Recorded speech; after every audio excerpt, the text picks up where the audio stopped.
औज़ुबिल्लाहिमिनश्शैतानिर्रजीम बिस्मिल्लाहिर्रहमानिर्रहीम। My dear students, how are you. उम्मीद करता हूँ कि अल्लाह ताला के फजल करम से आप राज़ी खुश होंगे। ये आज का पेपर है जी, जो पंजाब यूनिवर्सिटी के तहत हुआ है ADA इंग्लिश पार्ट 2 का, और ये ग्रुप 1 का जो है ये पेपर है। तो इसको आज जो है वो मैं डिस्कस करने जा रहा हूँ। ये डिस्कस इसलिए कर रहा हूँ कि जिनका इवनिंग में पेपर होने वाला है उनको थोड़ा सा फ़ायदा मिल जाए। नोट है जी, attempt all questions from section A and B। तो सेक्शन A क्या है जी, ये आपकी दो बुक्स जो होती हैं, एक नावल है और दूसरे मॉडर्न लिटरेरी एसेज, उनमें से है। तो क्वेश्चन नंबर जो 1 है वो है जी, attempt any 2 parts from the following 150 to 200 words each. ये आपका जो है ये मॉडर्न लिटरेरी एसेज में से आया है।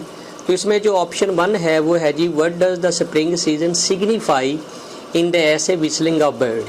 ये स्टूडेंट को मैंने एक क्वेश्चन करवाया, सिंबॉलिक इम्पॉर्टेंस, ठीक है ना, यानी जो सिंबॉलिक इम्पॉर्टेंस है, इम्पॉर्टेंस,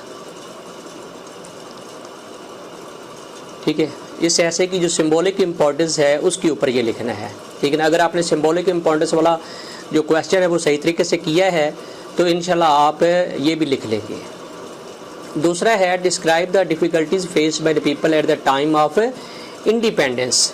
ये जो वेरी फर्स्ट मॉडर्न ऐसे है, Pakistan and the modern world, Liaquat Ali Khan की जो स्पीच है उससे लिया गया है। और ये रीज़न्स ही हैं, यानी आपने वो रीज़न्स बतानी है। वो डिफ़िकल्टीज़ कौन सी थी जी, कास्ट सिस्टम की थी, उसमें जो रिलीजियस डिफरेंस था वो था, और उसमें जो पॉलिटिकल फेलियर था, जो ब्रिटिश कॉलोनियल सिस्टम था उनका, ठीक है ना, वो सारी जो रीजंस थी वो आपने यहाँ पे लिखनी है, ठीक है। अच्छा, तीसरा है जी, have computer replaced human beings in the modern world. ये कंप्यूटर ने क्या मॉडर्न वर्ल्ड को रिप्लेस कर लिया है। ये जो ऐसे है ये आगे जो एंड वाले ऐसे उनमें से लिया गया है। बहरहाल आपके दो जो क्वेश्चन है वो इसमें से अटैम्प्ट हो गए हैं। उसके बाद जो है वो हम करते हैं जी, जो क्वेश्चन नंबर 2 है, attempt any 2 parts from the following 150 to 200 words. अच्छा, ये नावल में से लिए गए हैं और 3 दिए गए हैं, 2 करने हैं। नंबर 1 पे जो है जी, what is Santiago's code of life. उसका जो कोड ऑफ लाइफ है वो क्या है, ठीक है ना। तो ये सीधा साधा आपने जो है वो उसका करैक्टर लिखना था, ठीक है ना, करैक्टर ऑफ ओल्ड मैन, ठीक है। आपने ओल्ड मैन का करैक्टर लिखा, उसमें सारा वो कोड ऑफ लाइफ जो है वो कवर हो जाता है, ठीक है। करैक्टर, ये समझिए कि ये ओल्ड मैन के करैक्टर वाला क्वेश्चन है। और दूसरा जो है वो है जी, write and note on the character of Manolin in the old man sea, यानी मैनोलिन का करैक्टर जो है वो लिखना था।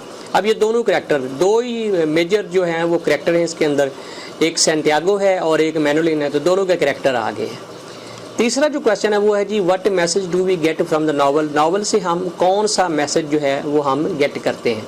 वैसे तो ये जो है ये थीम वाला क्वेश्चन बनता है, ठीक है ना, थीम्स ऑफ नावल, ठीक है। तो ओवरऑल अगर देखा जाए जो मैसेज हम गेट करते हैं वो है जी, कॉन्टीन्यूस स्ट्रगल, ठीक है ना, कॉन्टीन्यूस स्ट्रगल,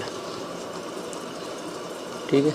कि जो मैसेज हेमिंगवे दे रहा है ओल्ड मैन के ज़रिए, सैंटियागो के ज़रिए, वो यही है कि इंसान को मुसलसल कोशिश करनी चाहिए, ठीक है ना, उसको डिटरमिन्ड रहना चाहिए, उसको कॉन्टीन्यूस जो स्ट्रगल है वो करते रहना चाहिए, ठीक है। तो ये इसका मैसेज है।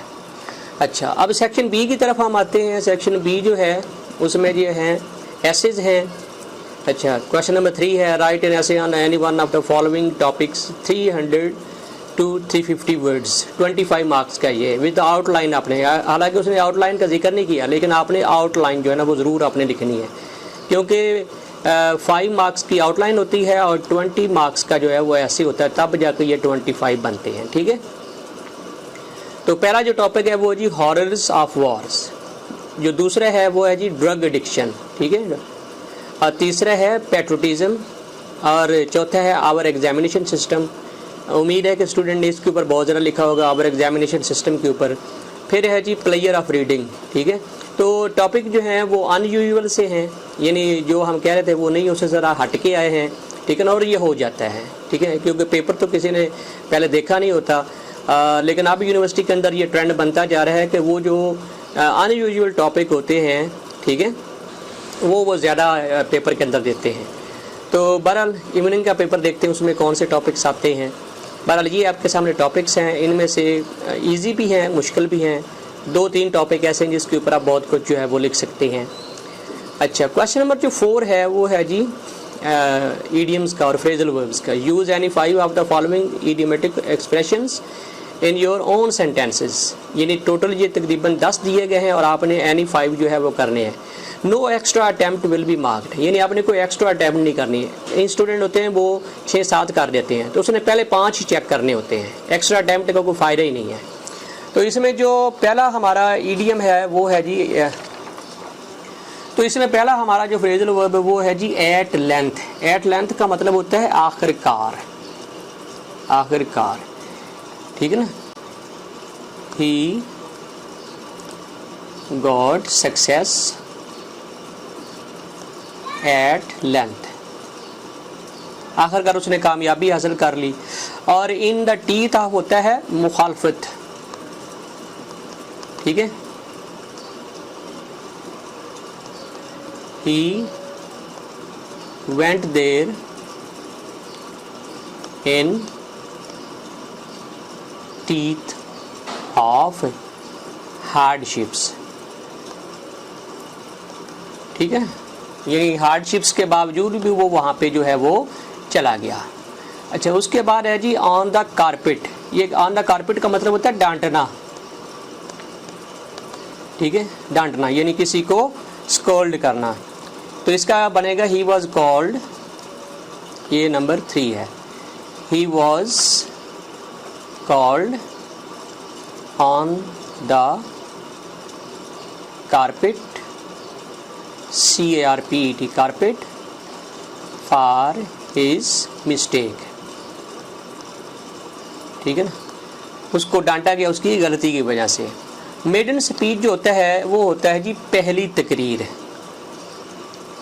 पहली तकरीर, ठीक है। तो इसका बन जाएगा, ये है नंबर 4 है। ही got nervous on his maiden speech, ठीक हो गया। अच्छा, लुक थ्रू होता है किसी मामले के अंदर से जाना, यानी कोई मामला देखना, ठीक है। he looked through the matter and understood it, ठीक हो गया। अच्छा, इस तरह लुक बैक होता है माजी में देखना, ठीक है, यानी पीछे देखना, माजी में झांकना। तो ये नंबर 6 है। ही looked back on his past, ठीक हो गया। अच्छा जी, उसके बाद नंबर 7 की तरफ जाते हैं। मेक फार, जो मेक फार है इसका मतलब होता है किसी सिमत में भागना, ठीक है ना, किसी सिमत जाना, जाना और तेजी से जाना। ये नंबर 7 है। He made for the exit, exit, exit होता है ना, एक एंट्रेंस होती है, एक एग्जिट होता है, यानी वो एग्जिट वाली जो सिमत उसकी सिमत वो तेज़ी से गया। पुट डाउन होता है दबा देना, दबा देना।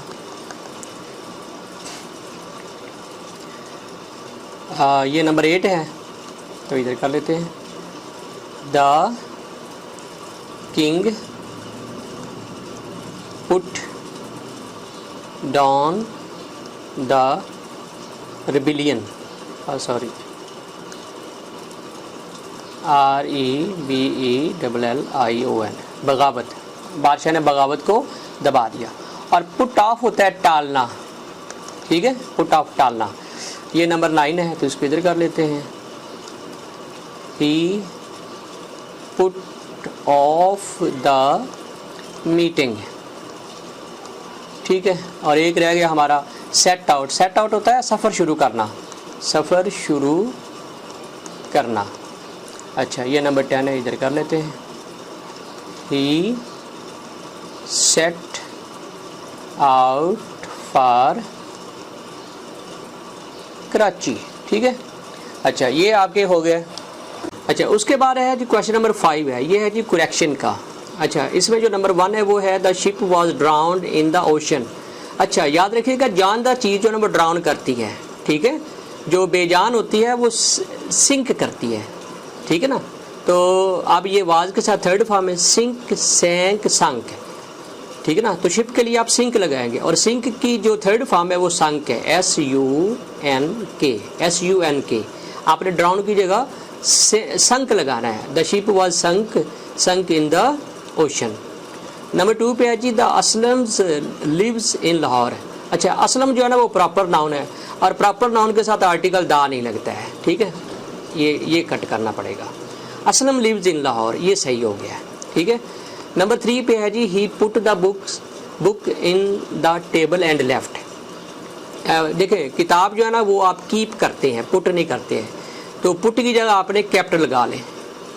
He kept the book on the table and left, इस तरह ये सही हो जाएगा।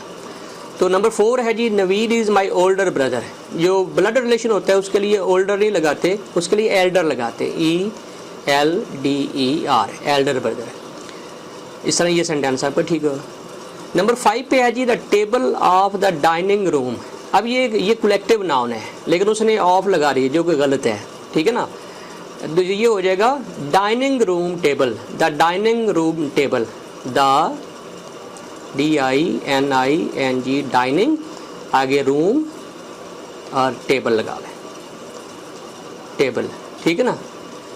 Was sold, the dining room table was sold, आगे वही चलेगा। The dining room table, the table of dining room नहीं होगा, द डाइनिंग रूम टेबल, ठीक है ना, वाज सोल्ड।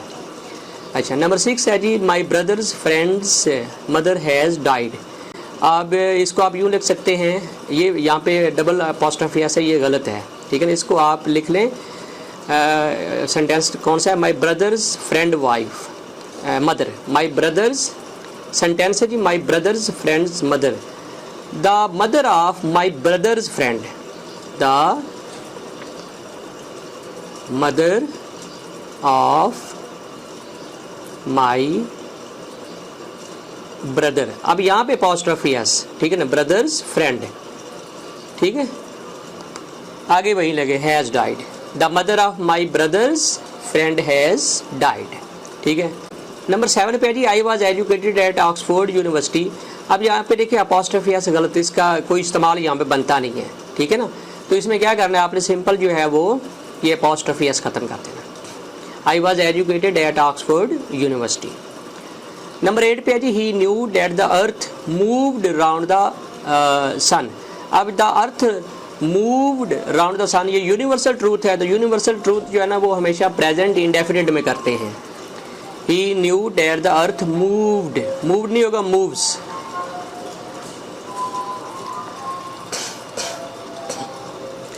तो ये सही हो जाएगा, he knew that the earth moves round the sun, क्योंकि ये यूनिवर्सल ट्रूथ है।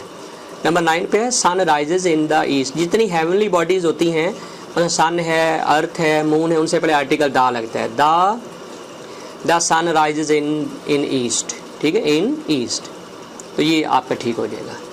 अच्छा लास्ट पे है जी it has been raining for morning. अब ये पीरियड ऑफ टाइम नहीं है, पीरियड ऑफ टाइम के लिए फॉर लगता है, ये पॉइंट ऑफ टाइम है। मॉर्निंग जो है ना वो पॉइंट ऑफ टाइम की कैटेगरी में आता है। तो यहाँ पे आपने फॉर की जगह सिंस लगा देना, SINCE, सिंस। क्वेश्चन नंबर 6 है write a letter to editor of newspaper on the harms of pollution. यानी पोल्यूशन के जो नुकसानात हैं इसके ऊपर आपने लेटर टू एडिटर लिखना है। ये तो थोड़ा सा मेरा ख्याल मुश्किल हो जाएगा, लेकिन ये एप्लीकेशन जो है ये ज़रा आसान है, ठीक है ना। वो कौन सी है जी, write an application to the bank manager to open your bank account in his branch, कि आपने ब्रांच में एक अकाउंट ओपन करना है तो उसके लिए आपने मैनेजर साहब को जो है वो एप्लीकेशन जो है ना वो देनी है।